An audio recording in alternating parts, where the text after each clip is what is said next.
Good morning Kuya at sa ating mga kasambahay. Sa umagang ito, meron tayong kakaibang recipe na lulutuin. Ito ay ang bagoong pasta. Meron akong dalawang uri ng recipe na ituturo sa inyo.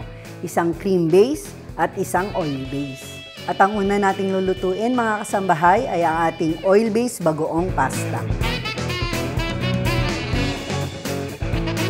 Meron tayong hipon, parsley, olive oil, bawang, butter, breadcrumbs, lemon, asin at syempre ang bida sa ating recipe ay ang bagoong. Sige po, huwag na tayong magpatumpik-tumpik mga kasambahay. Simulan na natin ang pagluluto. Ang una nating gagawin ay yung ating topping sa ating oil base bagoong pasta. Kailangan natin ng butter. Tutunawin lang po natin ang ating butter. At syempre, pagkatunaw na, ilalagay natin ang ating breadcrumbs. At tuloy-tuloy lang tayo sa ating paghalo. Hindi natin to pwedeng iwanan kasi mabilis lang tong mag-brown. Halo lang ng halo.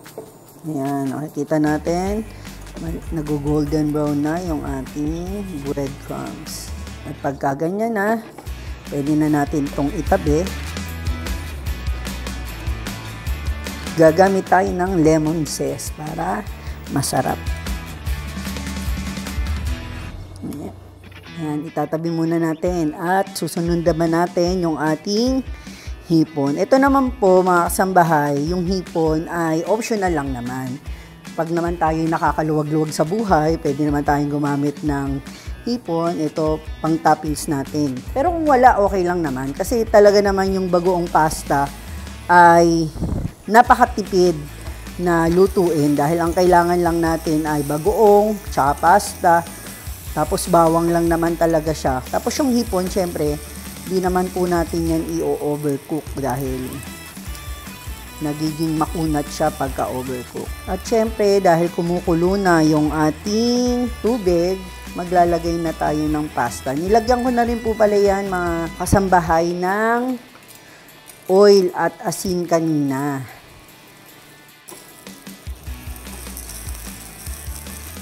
Ayan, ilalagay naman natin siya dito. At di na natin to kailangan hugasan kasi nandyan din naman yung lasa. Kaya magtutuloy na tayo sa ating pagluluto. Maglalagay tayo ng olive oil. Tapos yung pong pinagpakuluan natin ng ating pasta, yung tubig nun, kailangan din po natin para dun sa ating recipe. Ang isusunod naman natin ay ang maraming bawang. Kasi ito talaga yung nagpapasarap doon sa ating recipe, yung maraming bawang. Hindi naman natin siya kailangang pa-brownin. Kailangan lang natin na lutuin. Ayan, naamoy ko na yung ating bawang. Yung mga mahilig sa bawang dyan, kagaya ko, may enjoy nyo tong recipe na to. Lalagyan natin ng bagoong. Ayan, siguro mga dalawang okay na yan.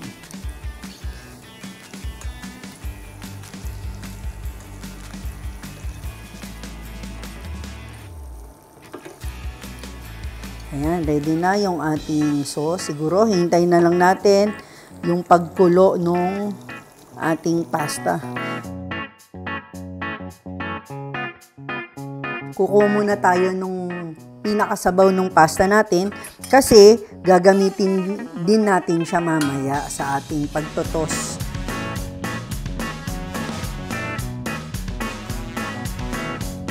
Dahan-dahan lang, direkta na po natin ito na ilalagay. Ayan, tsaka natin itotos. Tapos huwag natin lalakasan yung apoy. Tapos pag nakikita nyo na nagda-dry, pwede natin dagdagan nung pinagpakuluan para hindi mag-dry yung ating pasta. Pagka ganyan na yung itsura ng ating pasta, lagyan natin ng LBS parsley.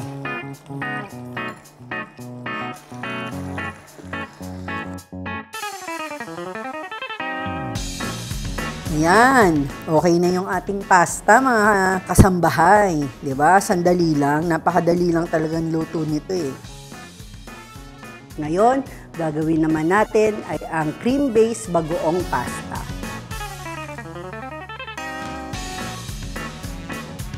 Una nating kailangan, syempre, yung ating olive oil. Hihintayin lang natin uminit, syempre. At pagkatapos, ako po kasi mga kasambayang, inuuna ko pag nagigisa, sibuyas. Kailangan lang nating palambutin yung sibuyas. Ayan, pag translucent na yung ating sibuyas, po pwede natin isunod yung ating bawang. Pag nagisa na po natin ng maigi itong bawang at sibuyas, isusunod na natin ang main ingredients natin, ang bagoong. Kahit na anong bagoong naman po pwede. Huwag lang mga kasambahay, wag lang bagoong na halubay-bay yung bagoong isda. At pagka ganyan na po at nagisa na nating maigi, lagyan natin ng konting tubig nung ating pasta kanina. Haluin lang natin. Halo-haloin natin ng mabuti. Ilagay na po natin ang cream.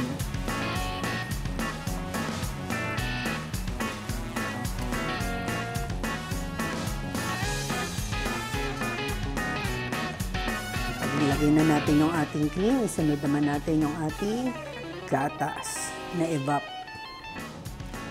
Lagyan din natin siya ng paminta.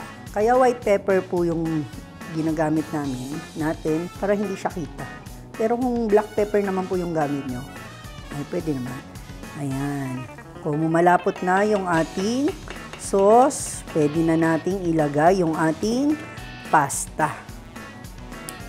Kanina po, nagpakulo na ako ng pasta, kaya ito po, nakaready na yung ating pasta dito.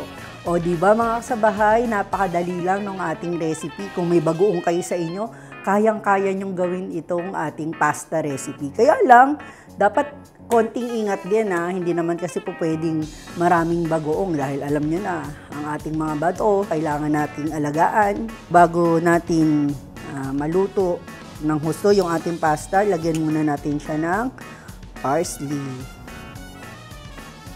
Yan na, mga kasambahay, luto na yung ating cream base na bagoong pasta.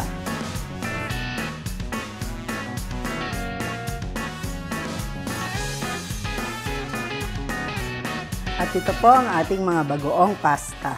Ang oil base, bagoong pasta, at ang cream base, bagoong pasta. Kain na na!